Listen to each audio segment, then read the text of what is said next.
That is why many people do not like this present move of the Spirit of God, because it faces them and confronts them with a need to make a definite personal decision.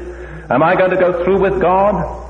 Am I going to set aside my prejudices, my preconceptions? Am I going to let go my carelessness, my carnality, my sinfulness, my lukewarmness? And am I going to go through with God?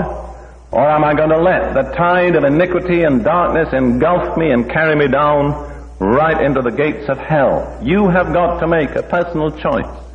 Each one of us has got to make a personal choice in the light of the situation that confronts us today. We are not playing. It is time to stop playing church and having a little religion on Sundays. This is a lifetime's commitment. It is all or it is nothing, and there is nothing in between.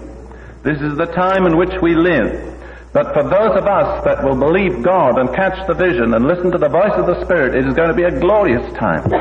It is going to be a privilege to live in these days, dark though they may be.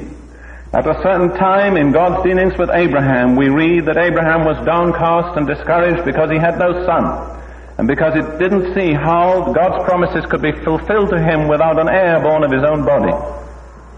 And we read that the Lord took Abraham out abroad in the darkness of the night and showed him the stars and said, "So shall thy seed be." And that's how it is. The children of God by faith are the seed of Abraham. The darker the night, the brighter the stars. And each... Oh my God! I was right!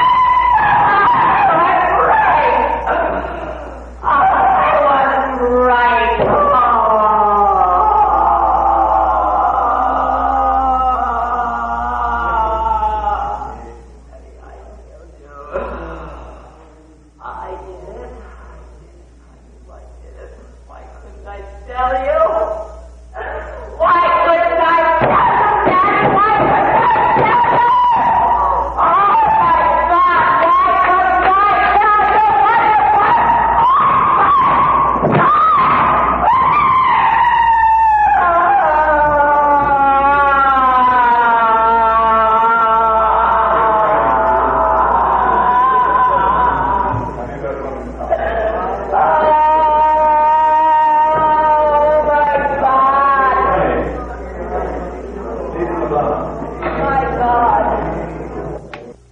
The sounds which you have just heard were made by a demon-possessed woman who had been sitting on one of the front pews during my message.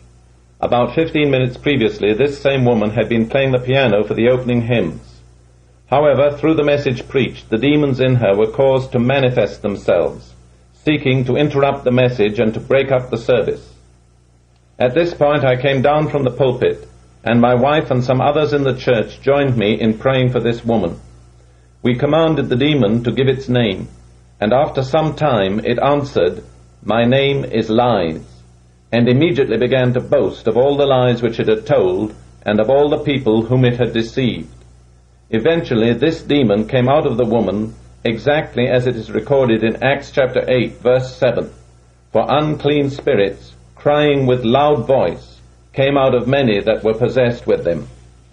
After this, my wife took the woman into my office for further prayer and counseling, and I went back to the pulpit and completed my message to the congregation. You will now hear the remainder of my message. Ephesians chapter 5, verse 11, 12, and 13. You can look here if you might be skeptical. Here it is, written down on the sheet of paper that I had here before that took place. This is a clear and exact demonstration of what I was going to preach about. And you know what? We read in the Bible that the Lord Jesus began to do and to teach. First he did, then he taught, because his lessons were more effective that way. And I'll guarantee I'll have a more attentive congregation now than I would have had half an hour ago. Ephesians 5, 11, 12, and 13. And have no fellowship with the unfruitful works of darkness, but rather reprove them.